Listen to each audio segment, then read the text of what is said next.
নমস্কার, আমি সুস্মিতা। ক্রিয়েটিভ আর সিম্পল লাইফস্টাইলে আপনাদের সকলকেই স্বাগত জানাই। আজ সারাদিনে আমার কোনো রান্না নেই, তার কারণ অলরেডি রান্না করাই আছে, টুকুর টুকুর অনেক কিছু করা আছে। আর দুপুরবেলা ওইগুলোই দিয়েই আজকে লাঞ্চ সারা হবে। এছাড়াও মা, ভাই আর মিরিয়াম মিলে গেছে মন্দিরে। নিউ জার্সিতে যে বিশাল বড় একটা স্বামীনারায়ণ টেম্পল আছে, সেইটা ভিজিট করতে গেছে।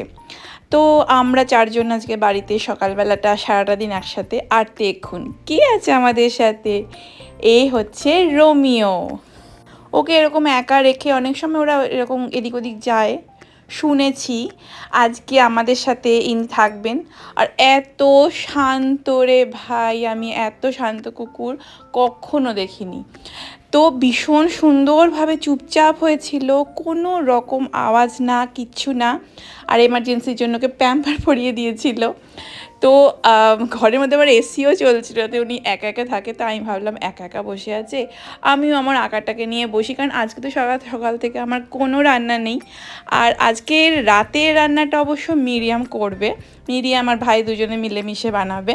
তো কি বানাবে সেটা তো আছেই পরের ভিডিওতে। তো আমি সেজন্য বসেছি, আমার একটা অনেক দিন ধরেই আঁকছি এটাকে, শেষ তো হবে না। আর সাথে নিয়েছিলাম একটা কোরিয়ান মুভি, এত সুন্দর, বেশ রাজা রাজা টাইপের, মানে রাজা রানীদের নিয়ে একটা সিনেমা নেটফ্লিক্সে। তো ওইটাই সিনেমাটা দেখতে দেখতে আমি আঁকছিলাম। আর পাশে তো বসে আছে রোমিও। বাড়িতে যদি একটা পোষ্য থাকে, বাড়ির সমস্ত বাচ্চা কাচ্চা এমনকি বড়রাও ভীষণ একটা অন্যরকম একটা আনন্দ হয়। আমার তো ভীষণ ভাল লাগে, কিন্তু ওই পরিচর্যা করাটা একটু আমার কাছে, মানে যেহেতু কোনো সময় করিনি, জানি না, তো সেই জন্য মানে আমার কাছে একটা নতুনত্ব ব্যাপার। যাই হোক, রোমিও খুব ভালোভাবে ছিল, একদম কোনো রকম ডিস্টার্ব করেনি। এমনিতেই ও খুবই শান্ত, ও যে বাড়িতে আছে একদমই বোঝা যায় না। তো তারপরে বিকেল নাগাদ সবাই চলে এসেছিলো। আর যেহেতু সারাটা দিন ওরা খুব ঘোরাঘুরি করেছিল, শুনো মার অবস্থা দেখুন, বসে বসেই ঢুলছে। আর রোমিও একেবারে মার কোল ঘেঁষে শুয়ে আছে। ওরা দুজনেই কিন্তু ঘুমাচ্ছে, পুরো ঝিমোচ্ছে। আর এই মজাদার মোমেন্টটাকে একটু ক্যাপচার না করে সত্যিই থাকতে পারছিলাম না। তো যাই হোক, আর আমরা তো সবাই মিলে আনন্দ করছিলামই, নানারকম গল্পগুজব। মা তো অলরেডি শুয়েই পড়েছে, আর পাচ্ছিল না। আর মিরিয়াম আর ভাই দুজনে গেছে রাতের আয়োজন করতে। ওর খুঁজে মেক্সিকান দোকান থেকে যে সমস্ত জিনিস ওরা বানাবে সেইটাই সমস্ত যোগাযন্ত্র করছিল। আমি পুরোপুরি আউট রান্নাঘর থেকে। ওরা সবাই দুজনে মিলেই একটা দারুণ সুন্দর একটা রেসিপি বানাচ্ছিল। এটা আমি অনেক সময় খেয়েছি, মানে একটা পাঁপড়ের মতো, পাঁপড় ট্যাকো টাইপের যে পাঁপড়গুলো হয়, তো সেইটার মধ্যেই বানানো হচ্ছিল। আর আমাকে যতবারই বলে ততবারই আমি নাম ভুলে যাই। তাই আজকে রাতে হবে মেক্সিকান ফুড, যেটা মিরিয়াম বানাচ্ছে, এবং ভাইও ওর সাথে সাথে একটু হেল্প করছে। আমি হেল্প করতে চাইছিলাম না, আমি শুধু জাস্ট শিখতে চাইছি দেখে দেখে। তো একদম অন্যরকম সবই ইনগ্রেডিয়েন্টস, মানে এমনি নর্মাল দোকানেও পাওয়া যায়, কিন্তু ওই যে একটা ট্র্যাডিশনাল টেস্ট, যেটা মেক্সিকান ফুড, যেহেতু সেটা মেক্সিকান দোকান থেকেই আনা হয়েছিল। আর এই যে আমাদের আজকের হিরো, সত্যি এত ভালো, এত মিষ্টি, কি বলবো। যাই হোক, সবাই মিলে আনন্দ করছিলাম। আর মাঝে মাঝে আমি যখন একটুখানি ভাগপকড় পাচ্ছিলাম রান্নাঘরে, তো আমিও একটু পেস্টগুলো করে রাখছিলাম।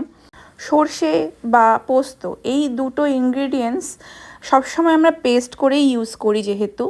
আর যখন তখন আমাদের দরকার, আমার বিশেষ করে খুব দরকার হয়, তাই জন্য না আমি এরকম অনেকটা করে, বলতে পারেন 2-3টে প্যাকেট একসাথে করে না আমি এরকম ফ্রোজেন করে রেখে দিই। তবে যদি ধরুন আপনারা বানাতে চাইছেন এই রকম, এবং বেশি দিনের জন্য না, মোটামুটি 1 সপ্তাহ কি বড়জোর 2 সপ্তাহের জন্য, তাহলে আর ফ্রোজেন করতে চাইছেন না, তাহলে কিন্তু এর মধ্যে সর্ষের তেল আর লবণ দিয়ে পেস্ট করে এটা একটা এয়ারটাইট কন্টেনারে রেখে দেবেন। মোটামুটি 2 সপ্তাহ খুব ভালোভাবে যাবে। আর যদি আপনি ফ্রোজেন করেন তাহলে তো ভুলেই যান যে নষ্ট হওয়ার কথা, কারণ এটা একদমই নষ্ট হয় না, মাসের পর মাস থাকে যেহেতু ফ্রোজেন আইটেম। তো আমার যেহেতু প্রচুর লাগে, প্রচুর রকমের রান্নাবান্না করি আমি যখন, তখন আমার এরকম চটজলদি কাজ মানে জিনিসপত্রগুলো যদি পেস্ট করা থাকে তো খুব তাড়াতাড়ি রান্নাগুলো হয়ে যায়। তো সেই জন্য আমি এরকম ফ্রোজেন করে রাখি। তো রান্না করতেও ইজি হয়, যখন তখন কিছু একটা মনে হলো বানিয়ে ফেলতে পারা যায়। যেহেতু অনেকটা কোয়ান্টিটিতে করতে হচ্ছিল আর আমার কন্টেনার মানে এইগুলোকে জমিয়ে রাখার জন্য, কিউব করার জন্য আমার কন্টেনার তো খুব বেশি ছিল না, তাই পেস্ট করে আমি ফ্রিজে এমনি রেখে দিচ্ছিলাম। তারপর আমি ওটাকে সকালবেলা কিছুটা ফ্রোজেন হবে, আবার ওটাকে জিপলক ব্যাগে রাখবো। তো সেগুলোর প্রসেসও আপনাদের দেখাবো পরের দিকে। আর এখন চলছে রাতের ডিনার। ভাই বলে দিচ্ছিল যে কী রকমভাবে সাজিয়ে এটাকে খেতে হবে। তো এই রকম টর্টিলার যে রুটি, এটা ঠিক রুটি না, এটা একটা পাঁপড়ের মতো হয়। আর এটাকে যে কোনো ধরনের গ্রসারি শপে পাওয়া যায়। তো এটার উপরে একটা ক্রিম দেওয়া হলো, যেটা মেক্সিকান ক্রিম। এছাড়াও আপনি ফিলাডেলফিয়া ক্রিম চিজ যেগুলো হয় সেগুলোও দিতে পারেন। এরপর এর মধ্যে স্যালাড পাতা দেওয়া যেতে মানে দিয়েছিল। তারপরে চিকেনের একটা প্রিপারেশন করেছিল, কিছুই না, চিকেনটাকে সেদ্ধ করে শ্রেড করে নিয়েছিল। তারপরে ওটাকে নারকম মশলাপাতি বিশেষ করে টমেটো দিয়ে ওটাকে গ্রেভিটা তৈরি করে ওর মধ্যে একটা মাখো মাখো গ্রেভি হবে। তারপর এর মধ্যে চিজ আর ওই গ্রিনটা হচ্ছে গ্রিন টমেটো আর জ্যালোপিনো দিয়ে একটা ঝাল ঝাল মতো হয়েছিল, সস মতো। তো তারপরে তো সমস্ত বানানোর পর টপ খাওয়া হচ্ছিল। খাওয়া দাওয়া তো চলছিলই, কিন্তু মাঝে মাঝে আমি চাইছিলাম ঘুমানোর আগে যদি যতটুকু করা যায়। তো সর্ষেটা কিছুটা পেস্ট মানে পুরোটা পেস্ট করে নিচে, কিছুটা ফ্রোজেন হবে, আর পোস্তটাও করে ফেলেছি। আর এই দেখুন পরের দিনের সকালবেলা কাকে দেখছেন, আমার বাবা।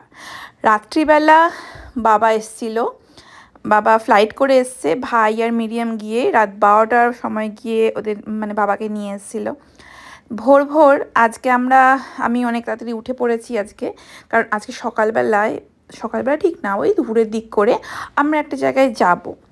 তো ভাবলাম সকালের টুকুর কাজগুলো করে ফেলি। মেয়ের খাওয়ানোটা একটা বিশাল বড় কাজ। এছাড়াও যেগুলো আগের দিন পেস্ট করে রেখেছিলাম এবং সেগুলোকে ফ্রোজেন করে কিউব করে রেখেছি, সেইগুলোকে একটু জিপলক ব্যাগে রাখবো। আর পেস্ট করা যে জিনিসপত্র সেগুলো আবার এর মধ্যে রিস্টোর করব। তো এটা একটা বড় কাজ ছিল।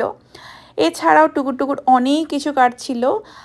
আর বেস্টগুলো দেখুন কি সুন্দর দেখতে হয়েছে না?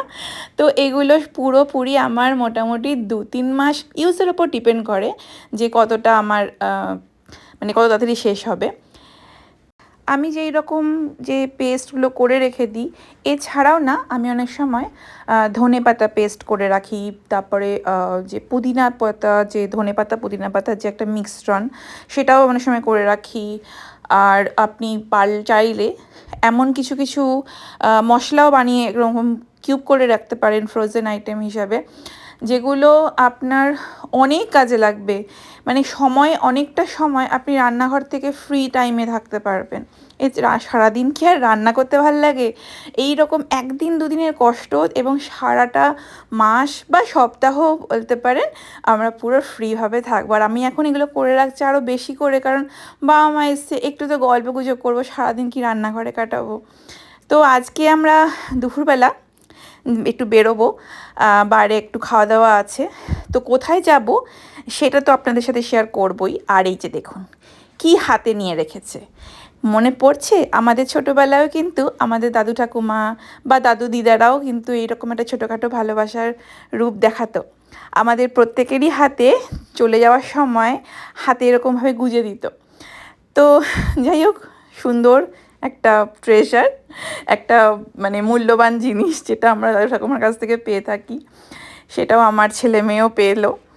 তো আমরা এখন দুপুরবেলা বেরোচ্ছি, আজকে ভয়ানক গরম, পুরো তেতে পুড়ে যাচ্ছি। আর কিনে আসছেন দেখুন, কেন এটা দেখাচ্ছি, এটা হচ্ছে ভাইয়ের গাড়ি টেসলা।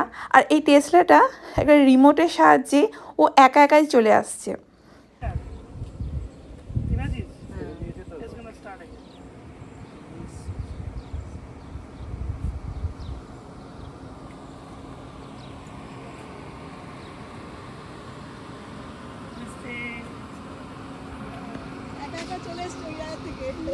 চলুন এবার দুকা দুকা করে বেরিয়ে পড়ি।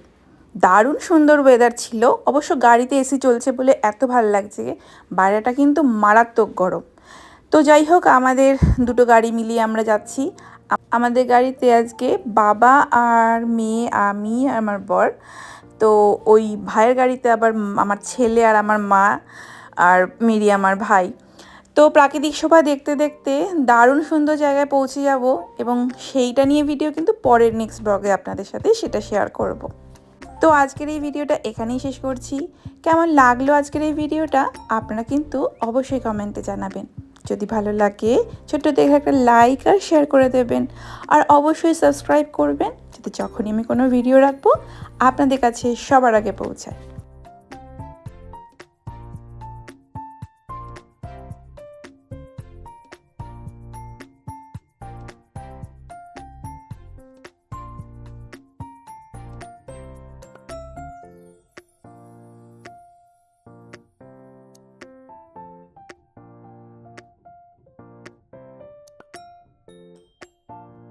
আপনারা সবাই খুব ভালো থাকবেন, সুস্থ থাকবেন, আর অবশ্যই অন্যদেরও সুস্থ থাকতে সাহায্য করবেন।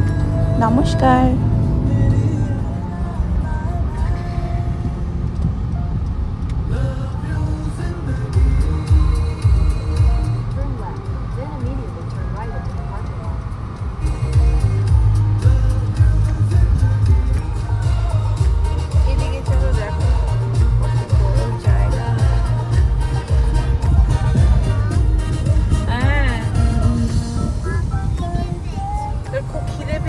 না, চল চল আমরা খাবো। ওই তো টেসলা এখন খুঁজে বেড়াচ্ছি আমরা।